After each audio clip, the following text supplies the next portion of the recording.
you make such a good point there, that just because you're good at your job doesn't mean that you're going to step into a leadership position perfectly. And I can definitely see how that would be a misconception that leads to almost the downfall of a lot of companies, right? Because they're putting people in these positions who really have no leadership capabilities, but they're just really good at their one thing.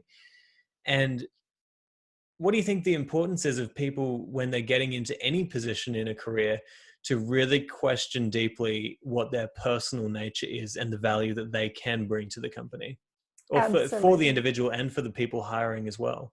Absolutely. Yeah.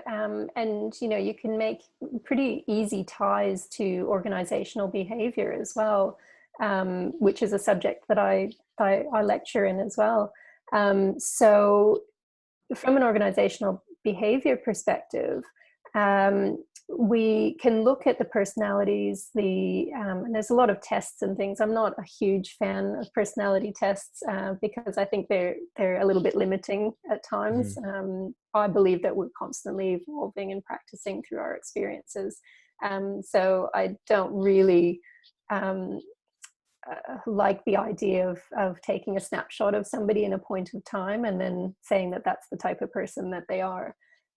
So I think from the outset, I think we need to engage with a learning perspective.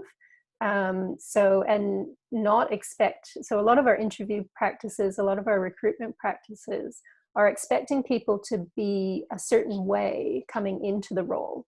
And often that is misaligned with actually building someone and developing somebody into the role. And we can end up with people who maybe bring all of their experiences from previous roles or activities or projects that they've worked on that may not necessarily fit with the growth of the company or the team or the projects. And so I think across the organization, whether we're looking at an individual, a team, or throughout the whole organization, I think adopting a learning approach is absolutely crucial. And so when we're looking at different people's personalities and assessing whether or not they feel that they're the right fit to undertake leadership responsibilities, again, we have tended to look at people in this completely binary scale of extroverted and introverted. And often what we find is that people will assume that somebody who's extroverted will enact leadership more effectively. It's actually not the case, and it's very much dependent on the situation and the direction and the type of team and all of those factors. So I think we just have to be careful not to pigeonhole people and make assumptions of ourselves that maybe we won't be the right person for that job because of a certain personality trait or preference that we have or that we perceive in others.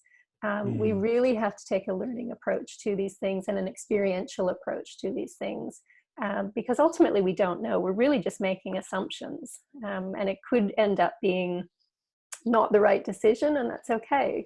Or it could end up being fantastic, and because of the approach and the mindset that we had from the outset.